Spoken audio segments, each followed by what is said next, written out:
Ta'ala wabarakatuh. Nama saya Faridatun Gufronia. Pada kesempatan kali ini saya akan menjelaskan materi tentang statistika pendidikan. Mari perhatikan baik-baik.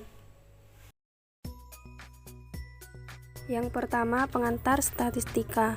Definisi statistika. Statistika adalah ilmu yang mempelajari tentang seluk-beluk data, yaitu tentang pengumpulan, pengolahan, penganalisisan, penafsiran, dan penarikan kesimpulan dari data yang berbentuk angka. Sedangkan statistik, kumpulan data atau fakta-fakta yang disajikan dalam bentuk daftar, tabel, diagram, grafik, dan sebagainya, agar mudah diinterpretasi dan digunakan untuk tujuan-tujuan tertentu. Nah, untuk lebih jelasnya, statistika itu adalah ilmunya, yaitu ilmu yang mempelajari tentang seluk-beluk data. Sedangkan statistik ialah caranya, yaitu lebih fokus kepada cara penyajian dan pengolahan suatu data. Selanjutnya, ruang lingkup statistik. Yang pertama, statistik deskriptif. Ialah bagian dari statistik yang mempelajari cara pengumpulan dan penyajian data sehingga mudah dipahami. Fungsinya untuk menerangkan keadaan gejala atau persoalan. Yang kedua, statistik inferensial, yaitu bagian dari statistik yang mempelajari mengenai penafsiran dan penarikan kesimpulan yang berlaku secara umum dari data yang tersedia. Fungsinya untuk meramalkan dan mengontrol keadaan atau kejadian. Selanjutnya, pengertian data. Data ialah himpunan nilai atau keterangan yang diperoleh berdasarkan fakta melalui observasi dalam bentuk pengukuran atau penilaian. Jadi, suatu data itu diperoleh setelah kita melakukan penelitian terlebih dahulu. Data juga dikelompokkan dalam dua jenis. Yang pertama, kualitatif. Ialah diperoleh dari hasil pengamatan. Contohnya, data jumlah siswa tiap tahun suatu sekolah. Yang kedua, kuantitatif, yaitu diperoleh dari hasil kegiatan pengukuran atau penilaian, dan pasti berhubungan dengan angka-angka tertentu. Contoh, data tinggi badan mahasiswa suatu kelas. Berikutnya, sumber-sumber data statistika. Yang pertama, data primer, yaitu data yang diperoleh secara langsung.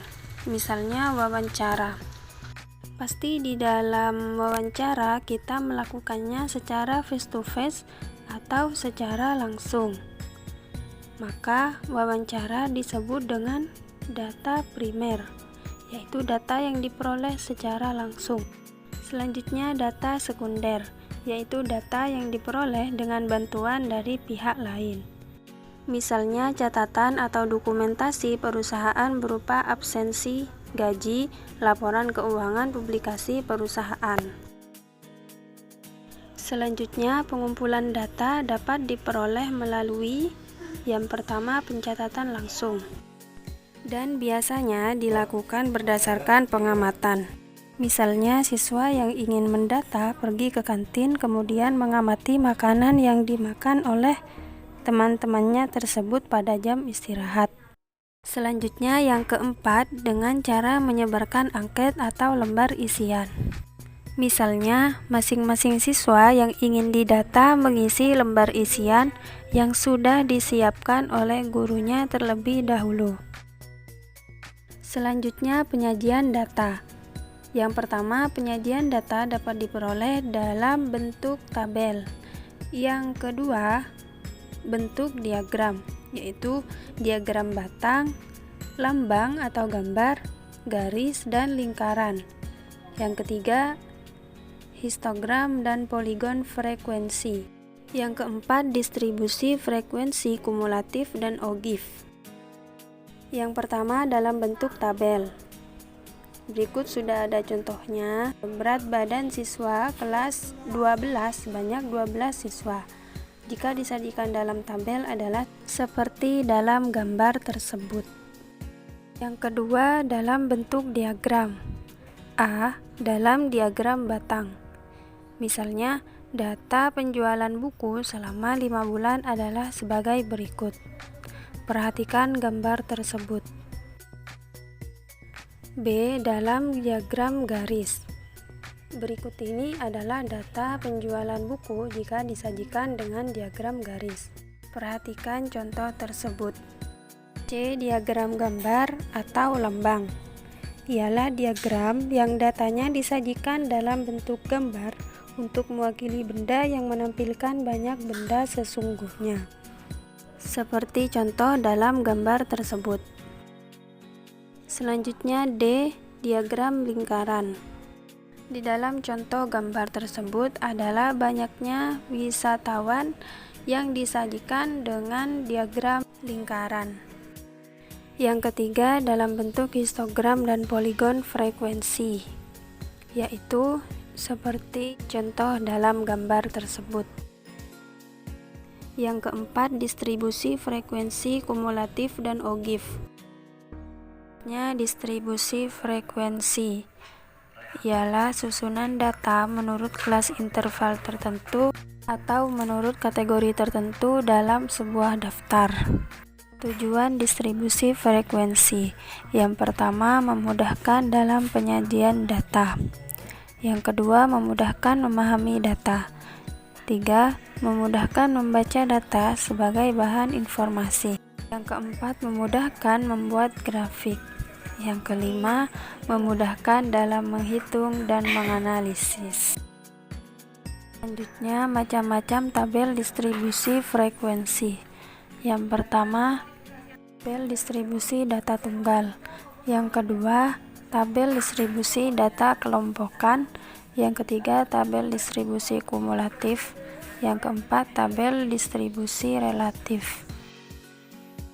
Yang pertama, tabel distribusi data tunggal, yaitu salah satu tabel statistik yang menyajikan frekuensi data angka yang tidak dikelompok-kelompokkan. Cara membuat: yang pertama, mencari nilai tertinggi dan nilai terendah. Yang kedua, menghitung frekuensi masing-masing nilai. Perhatikan contoh yang terdapat pada gambar tersebut.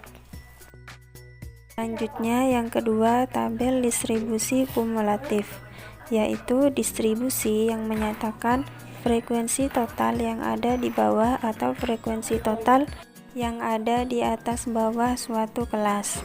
Macamnya ada dua. Yang pertama, distribusi frekuensi kumulatif kurang dari.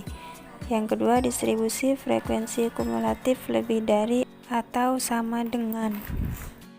Contohnya seperti yang terdapat dalam gambar tersebut. Selanjutnya, yang ketiga, tabel distribusi relatif, yaitu perbandingan antara frekuensi masing-masing kelas dengan jumlah frekuensi seluruhnya yang dinyatakan dalam persen. Perhatikan contoh yang terdapat dalam gambar tersebut. Selanjutnya, yang keempat, tabel distribusi data kelompokan, yaitu salah satu tabel statistik yang menyajikan frekuensi data angka yang dikelompok-kelompokkan, kemudian dibuat tabel.